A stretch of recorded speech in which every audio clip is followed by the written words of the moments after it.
l'intelligence artificielle pose deux problèmes sur le plan de la formation et de l'éducation. Le premier qu'on va écarter, c'est ce qu'on appelle en gros les hallucinations et tout ce qui est biais de renforcement, etc., ou du fait que de plus en plus l'intelligence artificielle est entraînée par des sources d'intelligence artificielle, même à 60% en ce début d'année 2026. Je crois que ce qui est un encore plus gros défi, c'est pour la formation, pour l'éducation, de comprendre comment fonctionne l'intelligence artificielle, donc d'avoir une approche un petit peu scientifique, un peu mathématique, très discrètement informatique, pour comprendre, quand on parle de probabilité, quel est le trajet intellectuel, conceptuel qu'on fait pour aller vers l'intelligence artificielle. La deuxième chose, le deuxième défi, au-delà de la compréhension de l'intelligence artificielle, qui est déjà beaucoup, c'est comment fait-on, alors qu'il y a une mise à disposition extrêmement rapide de données de manière phénoménale, le plus souvent plutôt bien faite, même si on ne fait pas attention aux détails ou global, c'est quand même bien, c'est mieux que ce que j'aurais pu faire tout seul et en 3 heures. Il faut arriver pourtant à trouver une forme d'enseignement, de formation qui permettra de rester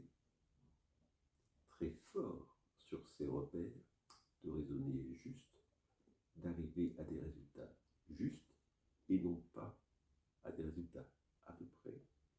ou parfois très faux, comme une hallucination. Et en même temps,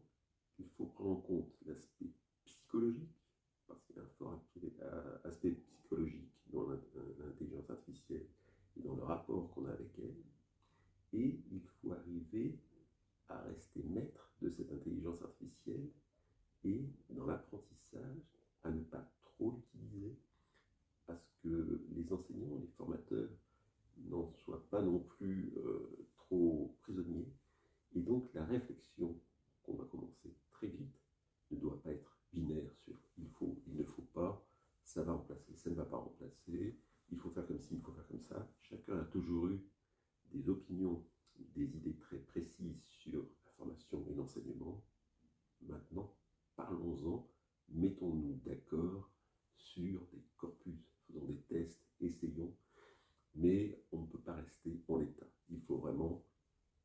discuter, tester et voir comment on peut commencer à former et éduquer les jeunes et ceux qui sont en formation professionnelle. Chez Kinexa Formation, nous avons commencé à y réfléchir de manière très très approfondie et nous commençons à avoir de vraies pistes de formation en fonction de l'intelligence artificielle pour les années qui viennent.